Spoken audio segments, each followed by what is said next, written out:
Hello Stitchy friends and welcome to my Flosstube channel. My name is Kenzie from Mud Puppy Stitchery and I am a cross-stitch designer, I am a bird nerd and a wildlife lover, and I enjoy doing all of the crafty things. So if you're new, welcome. I hope you like what you see and I hope that you'll continue to follow up with me on all of my future videos. And for my current subscribers, thank you so very much for your continued support. I greatly appreciate it. I hope everybody has been doing well over the past couple of weeks. I have also been doing well and keeping busy, especially with a lot of new design work, which you'll see in a couple of minutes. But I've been extremely inspired and have been bitten by the designing bug. But other than that, the weather has been all over the place here in Minnesota. We had a 70-degree weather day, and then we had a blizzard a couple days later, so we're definitely in a transitional period, but that's pretty normal spring here. I've been really enjoying the extra couple hours of sunlight at the end of the day. It really makes a big difference in my energy levels and how I feel. And also, as a side note, I've had a couple of comments saying that when they listen to my videos using headphones, the sound only comes from one side of their headphone. So I'm really sorry about that, and I had no idea that that was happening. So thank you for the kind comments that gave me a heads up. I won't be using my microphone again until we can get the problem figured out. So hopefully the sound isn't awful, and hopefully we can get it fixed soon. And that is the frustrating thing with technology. It's great when it works, but when it doesn't, it is sometimes hard to fix. So we shall see, but let me know. Like I was saying before, I went a little crazy this month with designing and was able to make 4 brand new patterns that are now available on my Etsy shop. The first chart I created is called All Creatures, and this was inspired by traditional samplers with the big pink house and the funny looking flowers, and of course the plethora of strange animals. Now this was really fun to design and to set the scene, but it was a bit of a challenge to simplify the animals so that they looked more rustic and prim. It was difficult, but it was also very freeing knowing that realism was not the goal. And I also had trouble figuring out how I was going to add in the grass without having the entire bottom portion just be solid grass. That would not be fun to stitch. So I added in hills and added the grass in strategic areas to highlight the animals and hopefully move your eye around the piece. And the birds, of course, are probably my favorite part of the pattern, and I like how they're perched on the big flowers. So it's a very fun piece, and I really hope you enjoy my attempt at a traditional sampler. The next piece that I worked on and completed was my Strawberries and Swallow-tailed Kites pattern. And this is pattern 6 out of 6 in my Raptors and Fruit series. And so now I've designed all 6 types of raptors, which are eagles, owls, hawks, falcons, ospreys, and kites.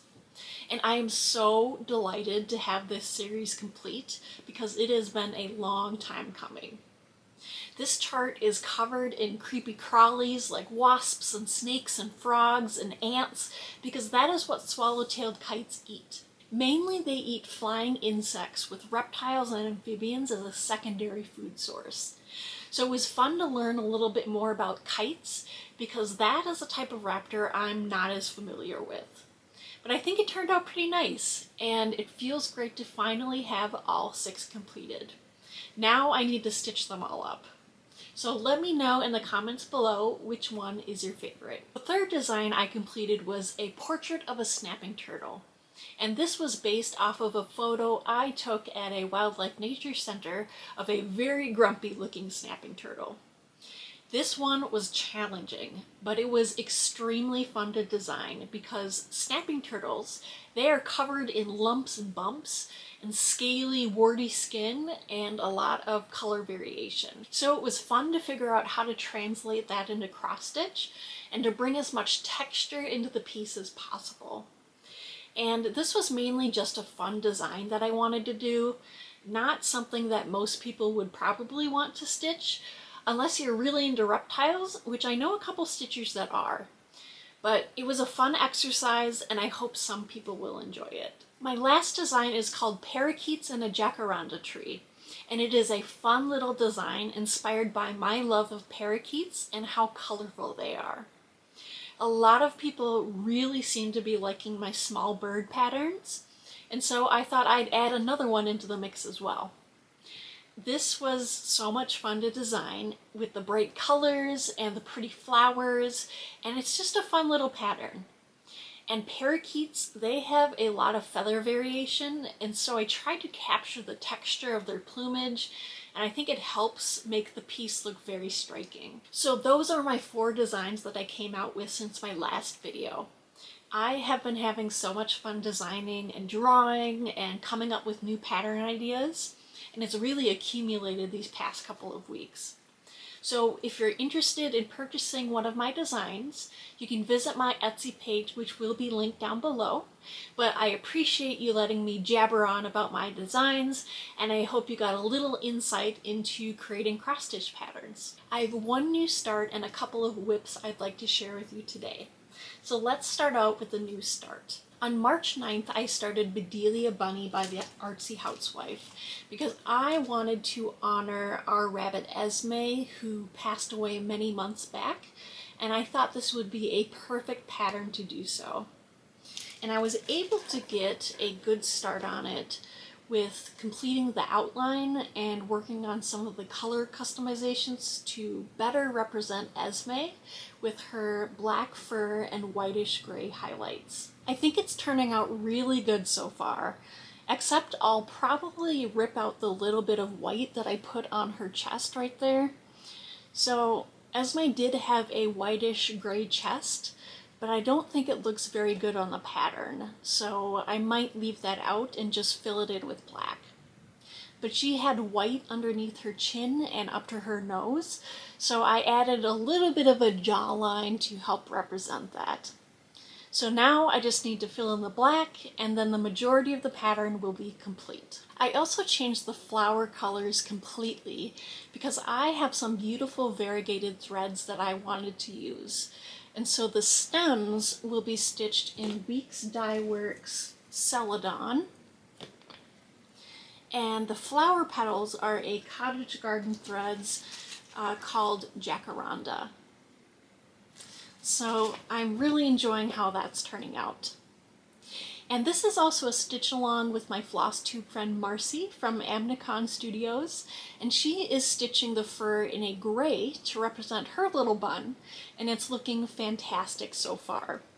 So if you'd like to join our stitch along, please do. We would love for more people to join us. And definitely go check out Marcy's channel, which will be linked down below. She is an amazing floss tuber and has a lot of great projects that she's working on. Next, I'd like to share with you a fully framed item that I'm extremely excited for. And if you've been on the channel for any length of time, you've probably seen this piece many times. But it's now fully framed and ready to be put on display.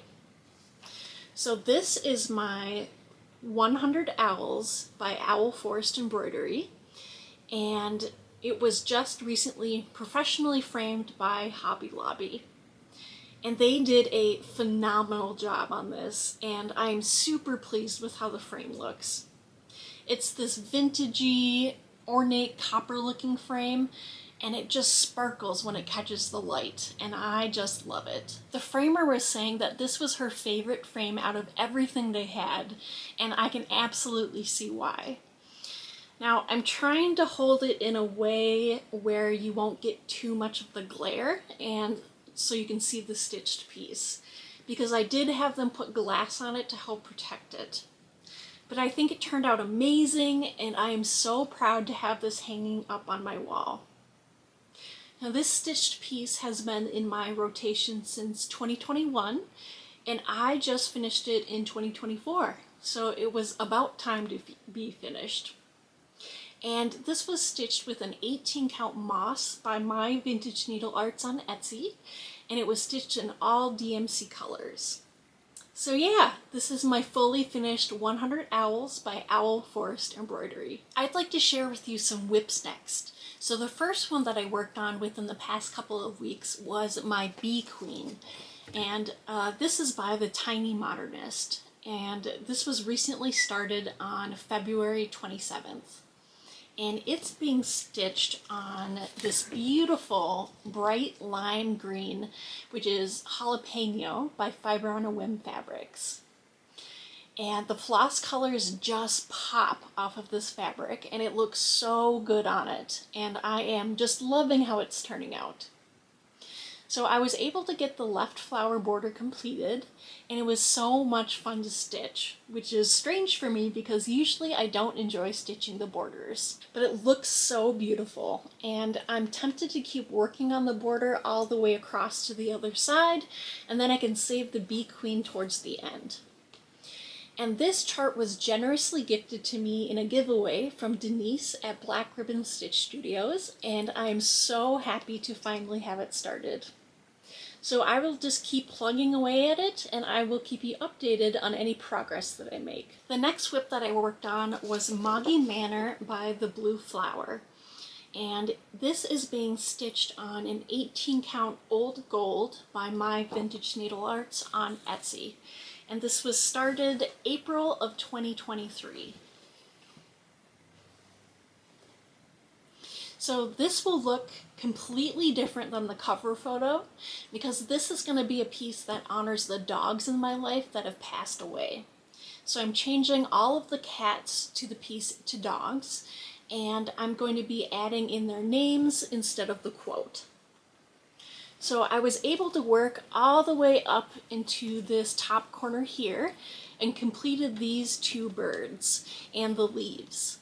And this is how high the piece will be, and it feels amazing to have finally made it to that checkpoint. I'm definitely over 50% complete with this, and this will for sure be a focus piece, and I plan on getting it done this year. But I just love how it's turning out, and it is so bright and so happy.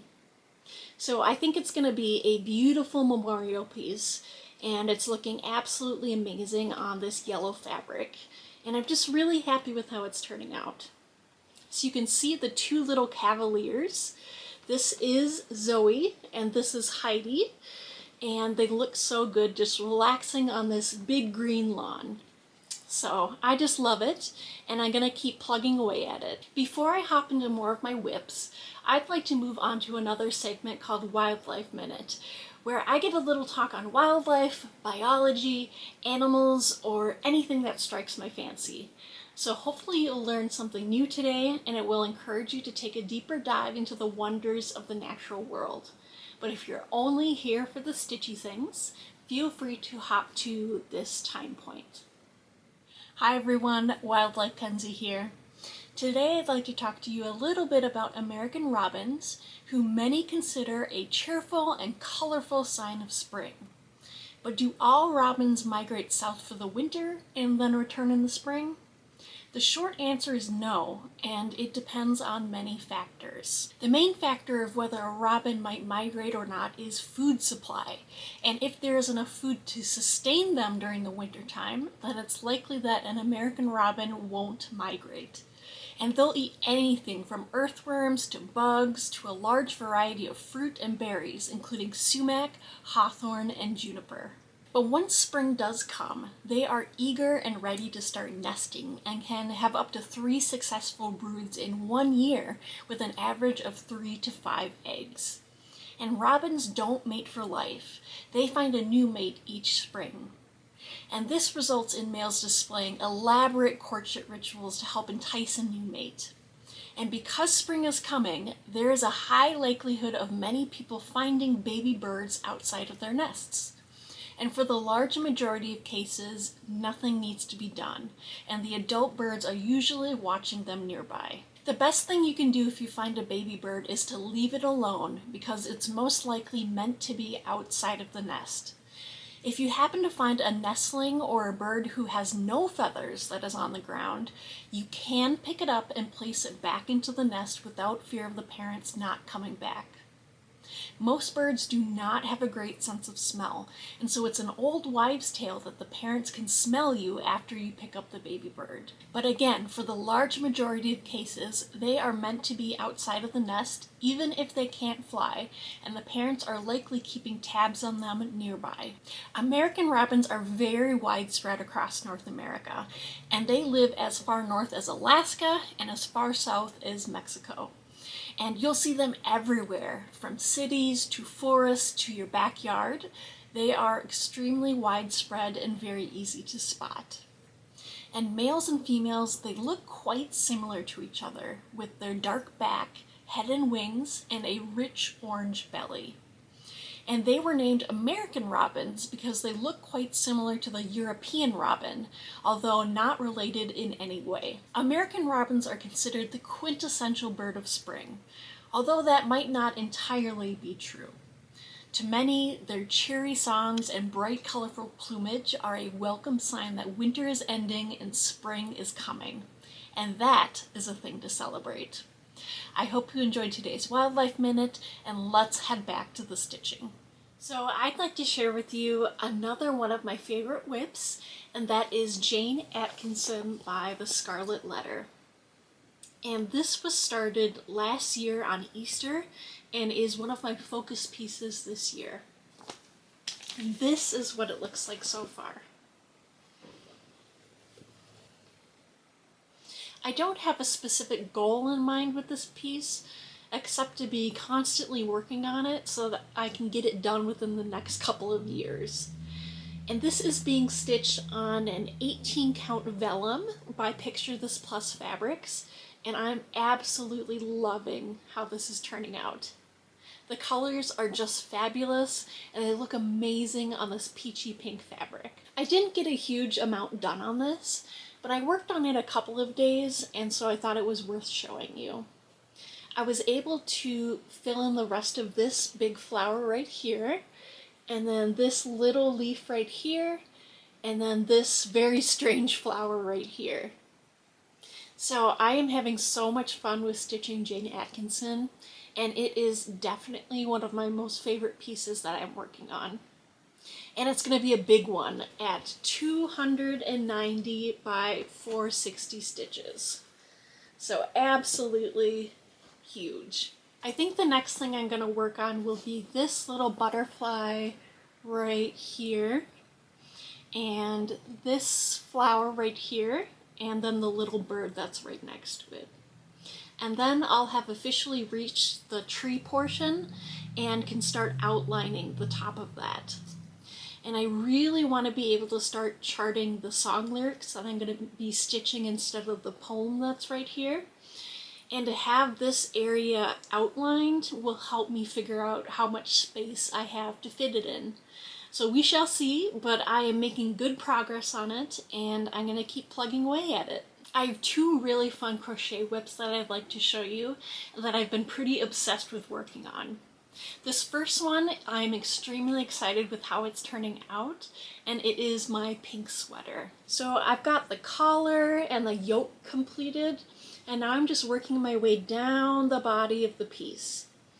And this has been such a blast to work on for a couple of reasons. I'm absolutely loving the yarn, and this is K&C in the color Bordeaux, and it's a wool blend superwash, and it looks and feels absolutely fabulous. I'm actually slightly allergic to some wools, so I have to be very, very careful, but this doesn't seem to bother me, and it's got like a great squish to it. And the color is just beautiful, and it's super easy to work with.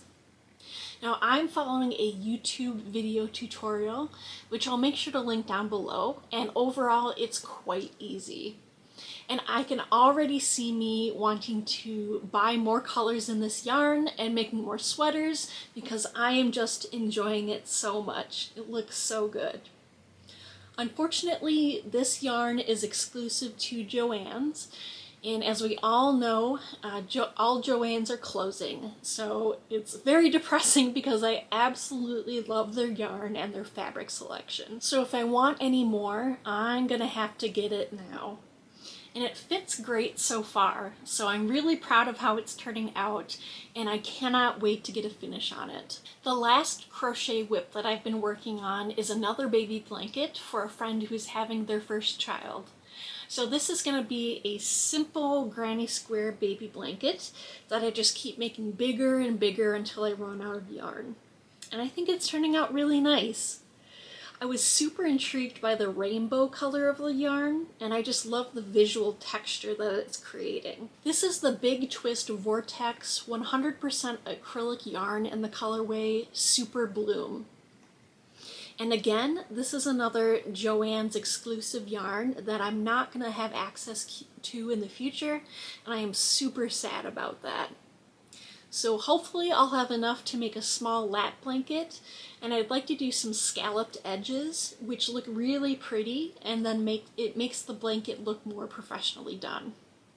So this has been a fun little project, and I should be done with it relatively soon before the baby shower. I did want to mention quickly a stitch along that I'll be starting soon, and that is the Lola Crow Extraordinary Birds stitch along starting on April 4th. Now if you go to her website, which I will link down below, it explains the stitch along in a little bit more detail, but essentially you'll get a weekly pattern sent to your email address, and then by the end of August of this year, you'll have a completed bird-themed cross-stitch. Now, I've been extremely interested in her previous stitch-alongs, and her style is just amazing. And so I, of course, had to join when she was doing a bird-themed stitch. Previously, she designed a Deadly Aquarium stitch-along, and I was super tempted to do that one, but I never pulled the trigger on it.